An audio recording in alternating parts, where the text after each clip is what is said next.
everyone, and welcome to another episode of Type In Corner, where we take a look at old type-in games from the dark ages of the home computer era. And it's quite some time ago that I released a new episode in this series. It's mainly because there hasn't been too much interest on my channel for this one, and I've had the assets ready for this particular episode for quite some time. I just haven't really gotten around to doing it.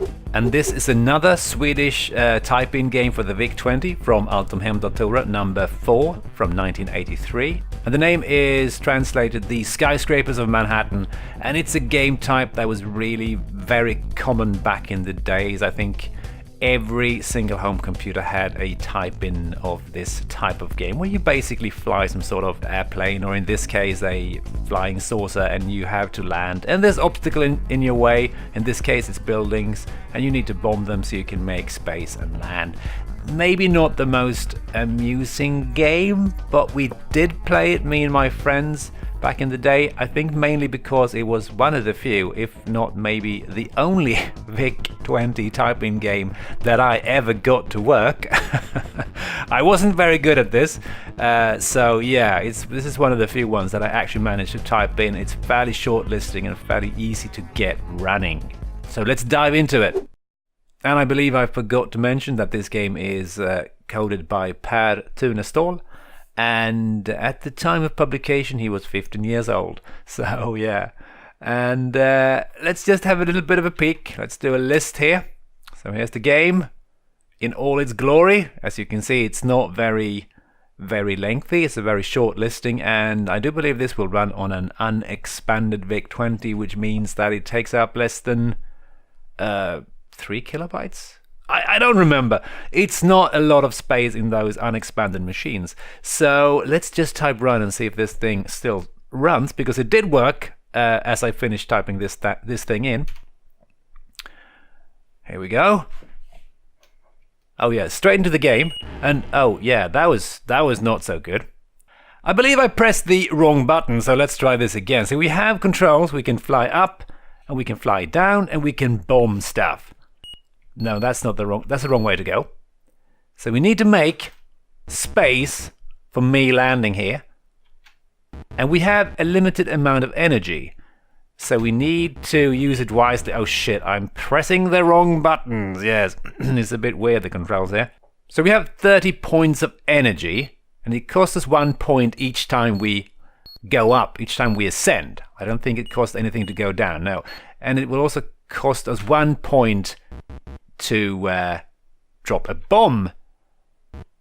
So I think this was actually something unique for this game. I don't think most of these type of games had this energy thing, so this is pretty interesting idea. It makes it a little bit more interesting, because honestly this type of game isn't that much fun.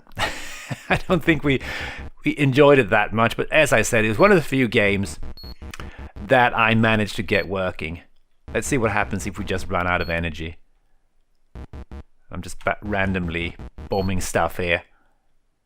We can only have one. Yeah, we blew up, and we can only have one laser bomb thing on screen at one time. Let's try and do this. Let's see if we can maybe actually get it done. We can find a space to land. Maybe we should try over here. Ah, that's a bummer. I need to be a little bit more tactical here. Oh shit. Maybe I need to go down. Ah, this is not going to be super easy, is it? I'm going to have to dive down. And of course there's a certain amount of randomization going on here, which I believe means that at times it's going to be very hard. Oh damn, to actually be able to land. So given the circumstances, I suppose this is not too bad of a game, given that it's for an unexpanded Vic. So well done, Per. But of course, it's not maybe the most amazingly fun game, and that's not really Per's fault, because yeah. But of course, it was early days. As long as things were moving about and exploding on screen, everyone was pretty decently happy, I suppose. Let's try this one more time.